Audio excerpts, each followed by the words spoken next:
Сәлеметсіздер ме? Мен сіздермен бүгін Z ұрпақтың ерекшелігі туралы әңгімелескім келеді. Сіздің балаңыз сізді түсінбей ме? Кейде сіз оны түсінбейсіз бе? Мұғалім ретінде кейде оқушыларыңыздың бойынан өзіңіздің оқушы кезіңіздегі қасиеттерді кездестіре алмай жүрсіз бе? Оларды қалай тәрбиелеу, оқыту керек екендігін білмей жүрсіз бе? Ендеше бізбен бірге болыңыз. Әлеуметтанушылар әрбір 20 жыл сайын алдыңғысынан ерекшеленетін жаңа буын дүниеге келеді деген ойды айтады. Қазіргі таңда X, Y және Z ұрпақтары туралы жиі айтылып жүр. 1991 жылы ақш зерттеушілері алғаш рет жас айырмашылықтарының ерекшеліктері туралы айтты. Олар адамдардың жас айырмашылықтарына қарап әртүрлі уақыттағы ұрпақтардың құндылықтарына негізделген теорияны шығарды. Олардың пікірінше, әр кезең шамамен 20 жылға созылады. X ұрпақтары 1963 жылдан 1983 жылға дейін туған адамдар. Олардың ерекшеліктері өзіне ғана сенім арта алады, балама ойлайды, әлемде болып жатқан нәрселер туралы хабардар болады, таңдау жасауға және өзін өзгертуге дайын адамдар.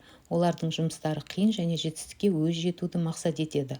Олар ұзақ жылдар бойы бір салада қызмет атқарып, бірте-бірте мансап жолында биік дәрежеге жетеді.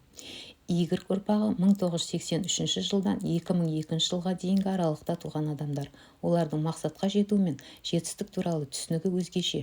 Көп жағдайда кәсіби өсуін төменгі деңгейден бастауды ұнатпайды. Олар дереу өсуді мақсат етеді және бұл олардың бір кемшілігі. Бұл санаттағы адамдар бірден бірнеше сала бойынша жұмыс атқарып, барынша көп ақпарат білуге және кәсібилікке ұмтылады.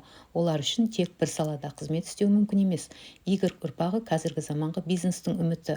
Олар техникалық жағынан ең сауатты және жұмыс уақытынан тыс уақытта да жұмыс істеуге деген ұмтылысымен, білімге деген ынтасымен де ерекшеленеді. Кейбір сарапшылардың айтуынша, келесі 10 жылдықта Y ұрпағы негізгі жұмыс күшіне айналады. Z ұрпағы 2003 жылдан кейін туған, технологияның тілін меңгерген бүгінгінің жастары. Бұл адамдардың есейгенде қандай тұлға болатынын кәсібилік тұрғысынан бағалауға әлі ерте, бірақ қазір олар ерекше деп саналады. Индиго балалар. Ерекше дарынды, ерекше философия мен дүниетанымға ие, қолында гаджеттермен толған балалар. Алайда оларды нағыз цифрлы балалар деп атауға болады. Олар біздің елдің экономикалық қалпына келуін қамтамасыз етуі керек. Ұраны мені тыңда, түсін, менімен сөйлес, мені бағала. Z ұрпағының өкілдері кітап оқымайды, аулада аз серуендейді.